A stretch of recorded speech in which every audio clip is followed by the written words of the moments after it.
All right, welcome everyone to this Executive Masterclass Explainer. If you're an MBA student, an executive leader, or a candidate gearing up for the Certified Strategy and Competitive Analysis, the CSCA exam, you are exactly in the right place. Today, we're really elevating our strategic thinking. You already have a super strong foundation in financial management, so we're going to build right on top of that and shift our entire focus over to executive decision-making and competitive analysis. So let's dive right in and totally transform how we look at one of the most widely used and honestly most widely misunderstood analytical tools in the corporate world. Okay, here's our roadmap for today. We'll be covering 1. The true strategic diagnosis, 2. Internal versus external factors, 3. The SQuAReD² framework, 4. Executive case studies, 5. Driving strategic decisions, and finally 6. Mastering the CSCA exam. Let's get to it. Section 1. The True Strategic Diagnosis. Moving beyond the 4-box diagram. Before we even get into defining acronyms, we really have to challenge a massive misconception. So many people out there think SWOT is just this casual meeting room exercise. You know the drill. A team sitting in a conference room, slapping sticky notes on a whiteboard with vague things like good employees. It's completely opinion-based and unmeasurable. Well, millions of dollars are literally wasted on this kind of poor, descriptive analysis. Now, contrast that with an analytical SWOT. This is what boards of directors and top-tier strategy consultants actually rely on. It is data-driven, heavily evidenced, and highly actionable.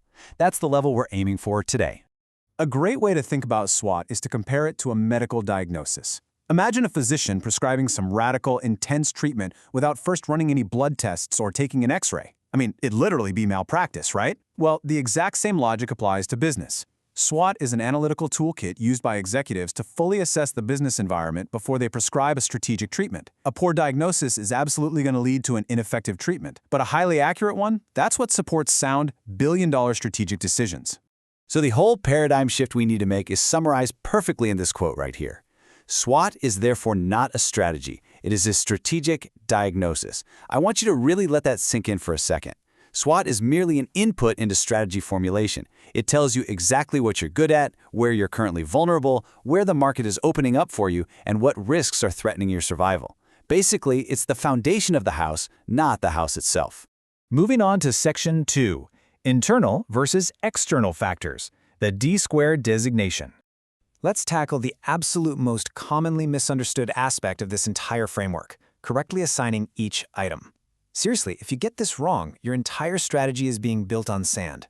This breakdown brilliantly illustrates the divide. Strengths and weaknesses are internal.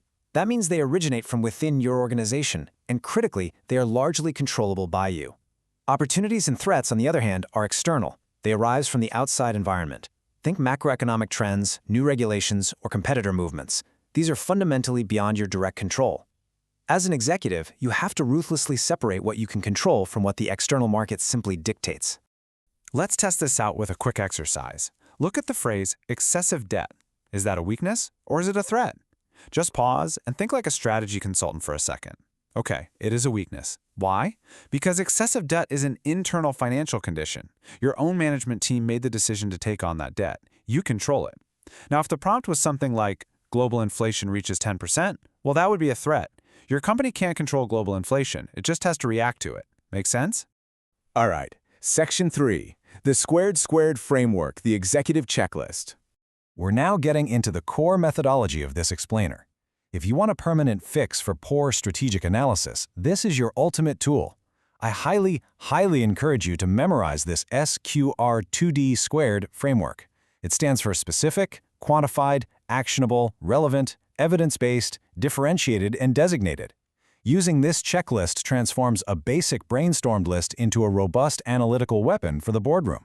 Let's actually break down exactly how these criteria elevate a standard analysis. Let's look first at the specific and differentiated criteria. A poor statement just says, "We have good customer service."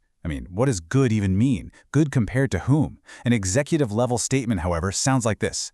Average customer response time is 2.3 hours, compared with the industry average of 9 hours.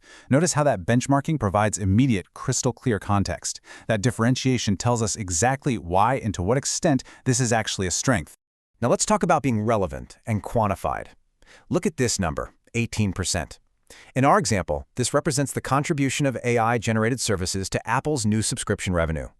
If Apple just put, "We use AI" on a slide, sure, that's nice, but it doesn't really drive strategy. Saying that it drives 18% of new subscription revenue, that directly links an internal capability to a strategic, bottom-line financial outcome. Which brings us nicely to the evidence-based criterion. Opinion says, customers really love our product. But as we know, executives rely on hard data, not anecdotes. Evidence points directly to things like net promoter scores, rigorous customer satisfaction surveys, and hard market share data. If a board member looks at you and asks, "How exactly do you know this is a strength?" you must have that empirical data ready to go. No exceptions.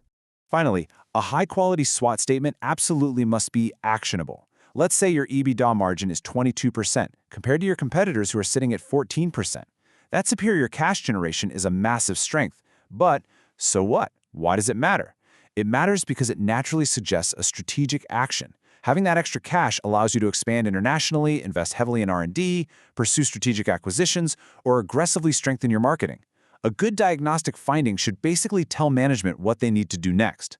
Section 4. Executive Case Studies. Putting the framework to the test. Okay, let's take all these concepts straight out of the textbook and look at some real-world organizational examples. Imagine you're the CEO of Starbucks. Your strategy team walks in and hands you a diagnostic that literally just says, "Strength. We have many stores." That is virtually meaningless. Now look at the improved version. Starbucks operates more than 40,000 stores globally, approximately 6 times the footprint of its nearest premium coffee competitor. See the difference? This statement hits all our marks. It's specific, quantified, evidence-based, differentiated, and highly strategically relevant. That single metric right there, 40,000 stores, is just a masterclass in strategic leverage. It isn't just a fun piece of trivia for a presentation. It translates directly to superior brand visibility, immense distribution power, and massive economies of scale. When you present a number like that to a board, they immediately understand the massive strategic moat that Starbucks has built around itself. Moving to Section 5, driving strategic decisions from diagnosis to action. Because the end goal of this entire process is action. Before a CEO or a board of directors pulls the trigger on, say, entering completely new markets, launching multi-million-dollar products, acquiring competitors, investing heavily in AI, or even making the really painful choice to close down a business unit, they have to rely on the precise answers generated by that SQuAReD² diagnosis. You simply cannot make high-stakes bet-the-company decisions based on sticky-note brainstorming. You need rigorous, validated intelligence. And finally, Section 6, mastering the CSCA exam. Thinking like an examiner. For the candidates in our audience preparing for the Certified Strategy and Competitive Analysis exam, this part is specifically for you. We need to look at the exact traps that examiners love to set.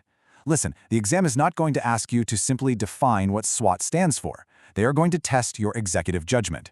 Examiners will actively try to trick you by offering options that use opinions instead of hard evidence, statements that are way too vague to actually support a decision, ones that completely omit benchmarking context, or they'll misclassify internal versus external factors. Your job is to spot the better approach, the answer that is precise, measurable, and strategically actionable. Let's practice this right now with a highly realistic business case question. Which of these is the better strength? Option A, we have excellent employees, or option B, employee productivity increased by 18% over the past 2 years, placing the company in the top quartile of the industry. Take a second. Evaluate this exactly like a strategy consultant would. Okay, let's break down exactly why option B is the undeniable 100% correct answer by filtering it through our logical analytical steps. Step 1, internal or external? Well, both refer to internal factors, our employees. Step 2, check for quantification. Option B is quantified with an 18% increase. Option A, no metrics whatsoever. Step 3, verify benchmark differentiation. Option B differentiates by explicitly benchmarking against the top quartile of the industry. Step 4, confirm strategic actionability. Option B gives us that because knowing you have a highly productive workforce directly impacts your margins and future growth potential. Option A basically fails on almost every single SQuAReD² metric. Well, we have covered some incredible ground today, from moving way past the basic 4-box diagram, all the way to applying the SQuAReD² framework to real-world, high-stakes executive decisions. I want to leave you with this final, somewhat provocative reflection. I want you to go look at your own company's most recent strategic plan. If you were the CEO and your team presented that specific analysis to the board, Would you approve it? Or would you send them back to find the real evidence, the actual benchmarks, and the true strategic implications? Think about it. Thank you so much for joining me for this explainer, and remember, keep thinking strategically.